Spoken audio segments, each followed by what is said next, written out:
Hello everyone and welcome to Fresh Master Channel. Today, we are going to have some story from Reddit. But before we start, don't forget to subscribe, like the video if you enjoyed it, and leave a comment down below. These simple clicks would mean a lot to the future of this channel. I cheated on my beloved husband with a rich guy who forced me to end my marriage. Eventually, he dumped me, and I lost everything. The grass isn't always greener on the other side. Sometimes the green you see is actually the sewage caking up in the distance. I met my ex-husband Dave 6 years ago in college. We were both 22, and to say the sparks flew immediately would be an understatement.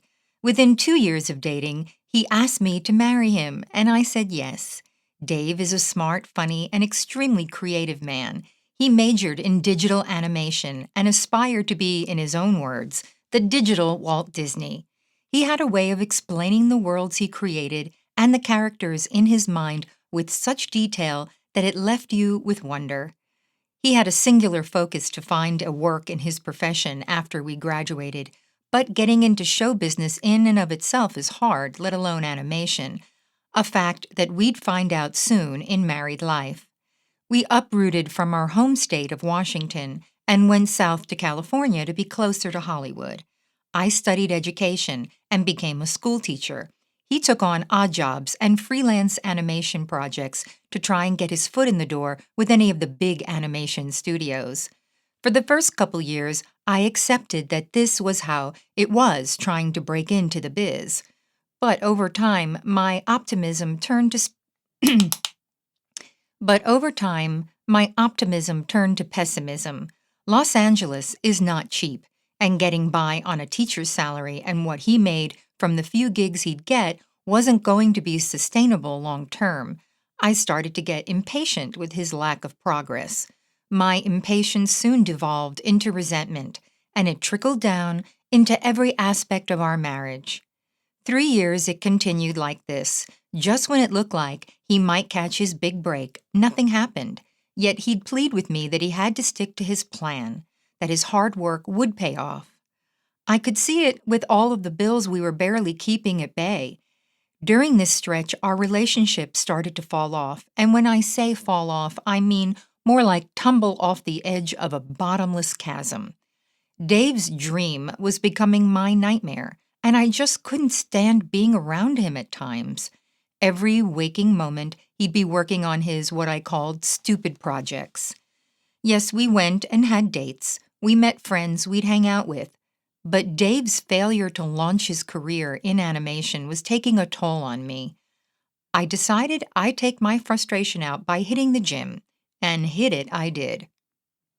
Between 2018 to 2019, I was in the gym religiously when not working. That's where I met Kevin. Kevin is an LA native, a Cali boy through and through.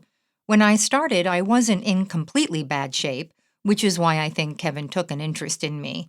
It initially started with some idle banter, as it always does. As I made progress in my gains, his attention became more focused. I knew what he was up to, but I didn't stop it from happening. I was so dissatisfied with my life with Dave that I welcomed Kevin's attention. Dave took a notice to how my body was changing and was deeply appreciative of it. But I had stopped reciprocating that affection. I started to look at his with utter disdain, and in hindsight I knew he didn't deserve that from me.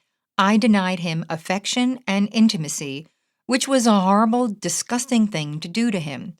But it wouldn't be the last. As the months progressed, things between Kevin and I picked up.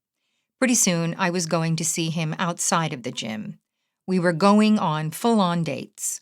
I would lie to Dave, telling him I was going to hang out with friends from work, but instead I would go spend evenings at Kevin's place. And yes, those evenings would be spent doing more than just watching TV and trading workout tips. Dave was in no way cognizant of my cheating, though he was well aware that I was unhappy with how things were going between us. But he toiled away trying to make me happy, doing everything he could to try and fix us. And I gave him nothing but indifference. When I told Dave I wanted a divorce in August 2019, it hit him like a truck. I told him that I could no longer wait for his dream to come true. I wanted to start a family, and that where we were financially, emotionally, and mentally, I would never have that with him. He begged and pleaded for me not to do it. He kept asking me why and how could I do this to him. A part of me did feel bad because I knew I was leaving him for Kevin, but I believed in my heart this is what I needed. We were still in our mid-20s. He could bounce back from this. We just weren't meant to be. Those were the excuses I told myself.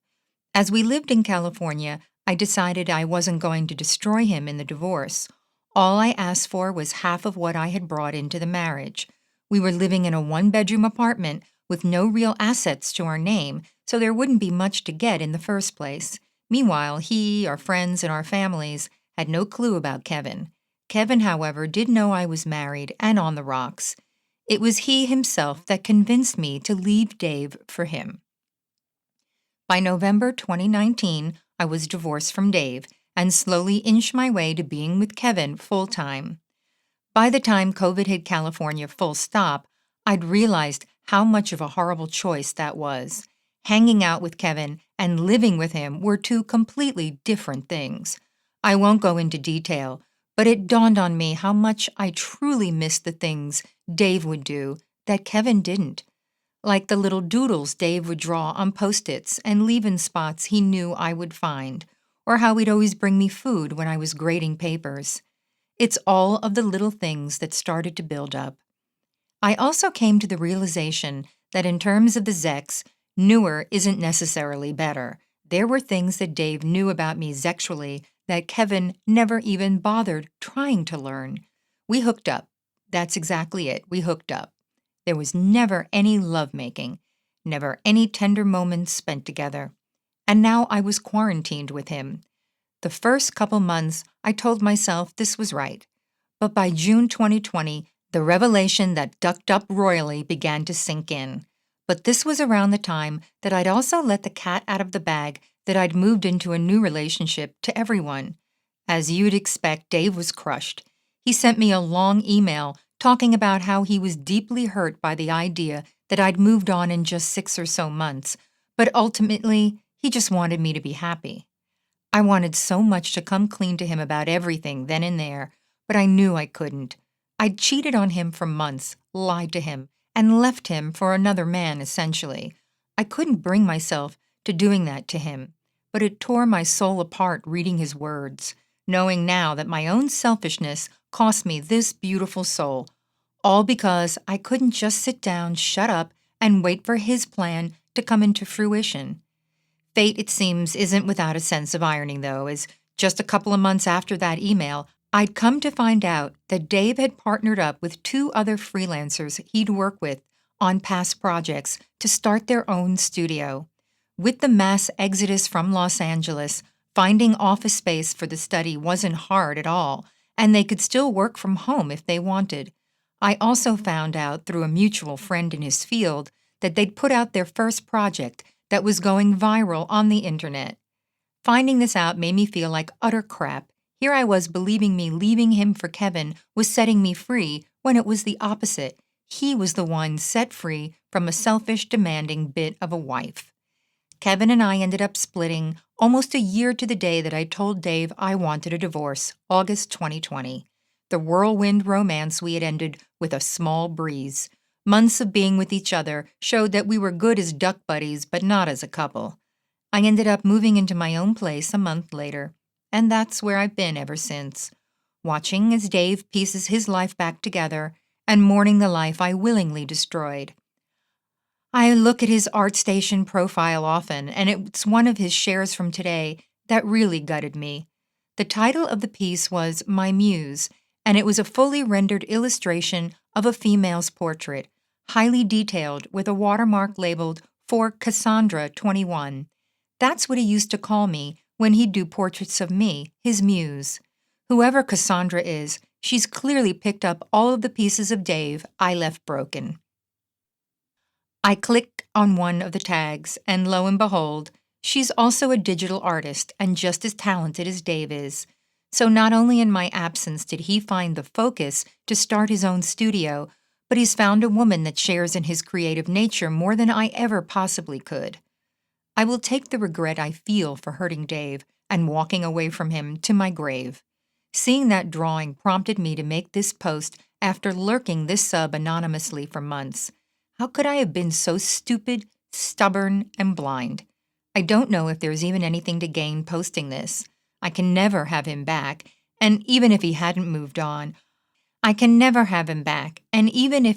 moved on, he'd never take me back if he found out the truth. I just hurt so much, and I miss him. I chose to leave him for what I thought was the better option when there was never any comparison after the fact. My own selfish needs cost me the love of my life. And I'm left to reflect and learn from this. And I will. I'm well aware hitting post, I'm opening myself up to be crucified. It's not any worse than what I already put myself through every day. I've been going to therapy the last couple months to try and cope with my feelings overall, but this one bites like a snake. He was my friend, my hero, and my first real love. But I allowed my own insecurities on what I believed marriage should be drive me away from him into the bed of another man who turned out being nowhere close to the man Dave was. And now I fear I'll never find a love like that ever again. I just needed somewhere to get this off my chest. Edit. To anyone who has wondered or made mention of it in comments, even those that have been removed, I have no intention of trying to win him back or even interacting with him. He's happy, healthy, and has found himself a woman far more deserving of his love than I ever could be. When the current school year is up and the lease is done on my current apartment, I intend on submitting my resignation to the school I work for and moving back north to Spokane. There will be thousands of miles between us and zero chance of me ever running into him as his parents have relocated to Northern California themselves. He will never have to see or speak to me ever again. As far as me and romance, I think it's best I be alone for a little while. I'm 27 and still have time to find love and start a family. I need to work on myself first. I'll find a new therapist when I go back home and continue the process of sorting out my baggage.